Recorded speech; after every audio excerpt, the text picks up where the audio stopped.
welcome back YouTube, you feel me? Today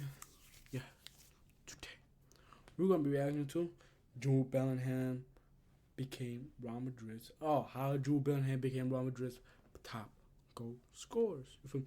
I did do a video about this person, this GOAT, you feel me? Bellingham, you feel me? Like, hold up. Like, but this is like a celebration now, you feel me? It's low-key got a tub. It's kind of tough. He's doing his thing, you feel me? He's doing his thing. Before we get to the video, guys, I would really appreciate it if you guys, like, subscribe, do all that good thing. We're trying to get to 500 before the end of the year, sir. Don't want to waste y'all time, you feel me? Let's get into it.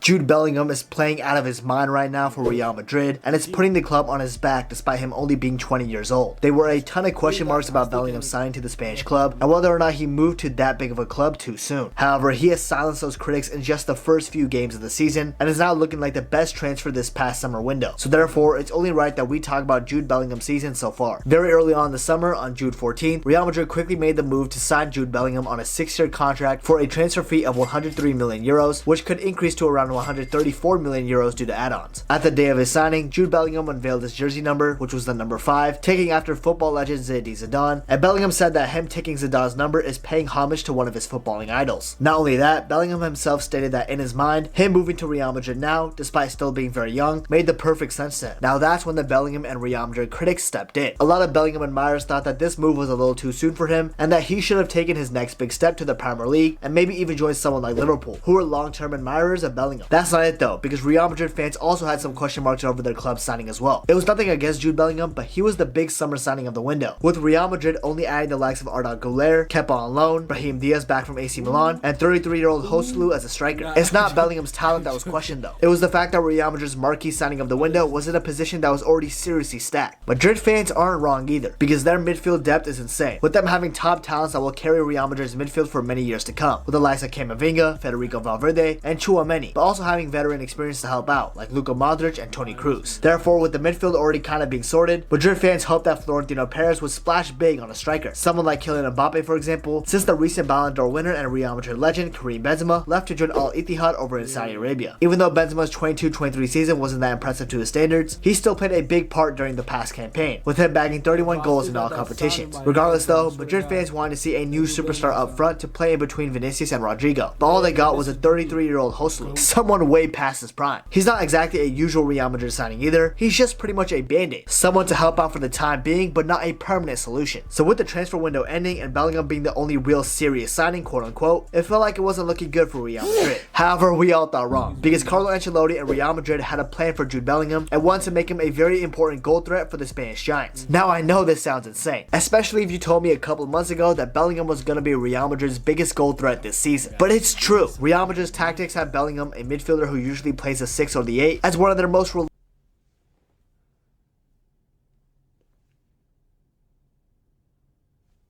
Come on, man. Guess I don't gotta see reliable goal scorers. Now throughout Bellingham's short career, he indeed has been playing more of a 6 or an 8 during his time with Birmingham City and Borussia Dortmund. These midfield positions aren't really supposed to be for a consistent goal scorer like Bellingham is right now, but if you did watch Bellingham, as specifically Borussia Dortmund, you can tell that he has all the talent and abilities to play pretty much anywhere in the midfield, including the 10, something he hasn't really done for the past few seasons. However, Birmingham City coaches knew all along that Bellingham could play in the advanced midfield position, which is why he's worn the number 22 kit in the past, since his past youth coaches knew he could play the 4, another defensive midfielder number, the 8, and also the 10, and 4 plus 8 plus 10 equals 22, which was Bellingham's number for the longest time. Therefore, since oh shit, is that the positions or like the strategy he can play? Shit, I thought they was just jersey numbers, bro. a young age, Bellingham's always had the talent to play more of an attacking midfield position, but he just wasn't given the responsibility to at Borussia Dortmund. So nobody has viewed Bellingham as an attacking midfielder for a very long time, except of course Carlo Ancelotti, because Bellingham's goals from Borussia Dortmund were mainly him getting into great attacking positions and using his incredible shot power to get the ball in the back of the net. It's just that he wasn't consistently been given the opportunity to go and do that, since his role was more about receiving the ball in Dortmund's own half and then pushing forward to find another attacking player to give the ball to. However, with Real Madrid, Bellingham's role had to be different. it. There was no choice. Due to the fact that Real Madrid's best talisman, Karim Benzema, in the past few years left at Al Ittihad, which means that Real Madrid needed another goal threat to help Vinicius and Rodrigo, because if one of them goes out of form or gets injured, like Vinicius did in the beginning of this season, Real Madrid would be screwed. Ancelotti knew this, but he also knew that he couldn't play in his normal style that he's played with. Give me 1 sec.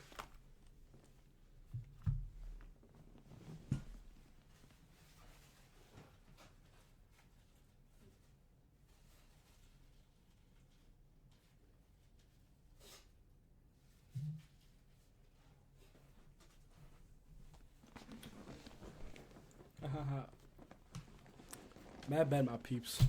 Real Madrid for the past few years. Something similar to Liverpool, where they have attacking fullbacks and cross towards in the middle. With Benzema gone, there's nothing going on in the box for Madrid. There's nobody to cross to. And with defensive-minded fullbacks like Carvajal, for example, they couldn't play that style anymore. Therefore, somebody in the midfield needed to be a goal threat, and that's where Jude Bellingham comes in. With him playing. So does this mean he can play in any position? Like, he could, like, can he play striker, defender, and midfield?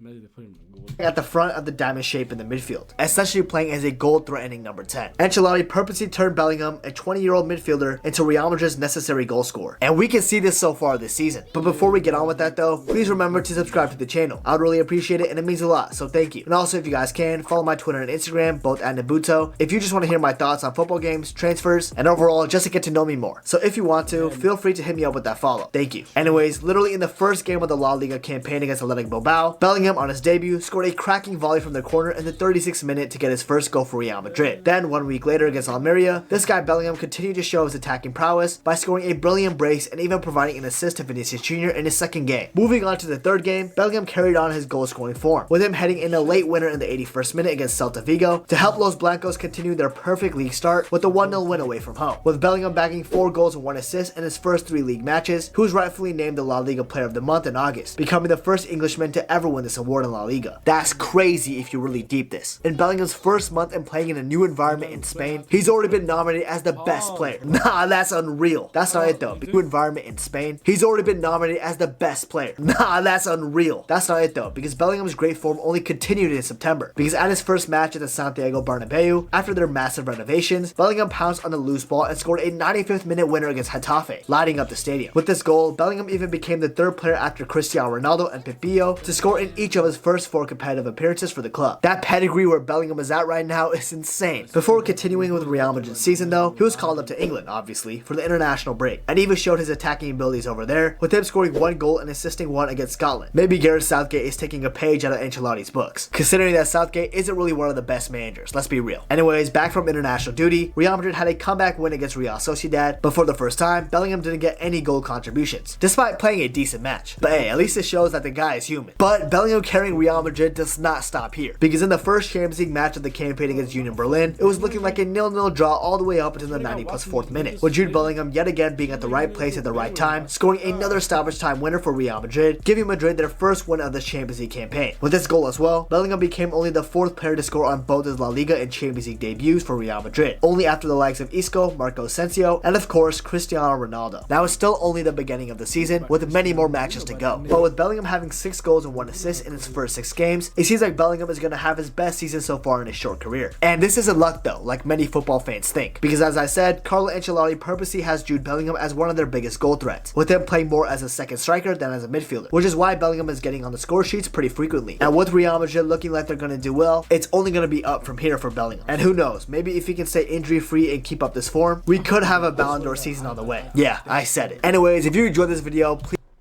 I joined to hope he doesn't get injured, bro, because it's like super entertaining to watch him right now. I'm not even gonna lie to you. This was like a quick short video, you feel me? But let me know down below what you really think about Bellingham. You know, Jude Bellingham. Yes, sir. But before I leave, you feel me? Again, I'm sorry if I keep out with this, but get us to 500. Just get us to 500 this year, you feel me? Next year we're gonna talk about it. Yeah, we're gonna leave the original video down below. Like, subscribe, do all the good thing, you feel me? Tell a friend to tell a friend. We here to stay. I swear to God. And yeah, we do stream too. So I don't know. We stream randomly. We don't have a schedule for it, but like, if you see one of the streams, just come pop out. You feel me? Say what's up. We really appreciate it. You feel me? We would definitely appreciate it. Yeah. So good night, good day, good evening, good morning, whatever it is for you. Have a good one.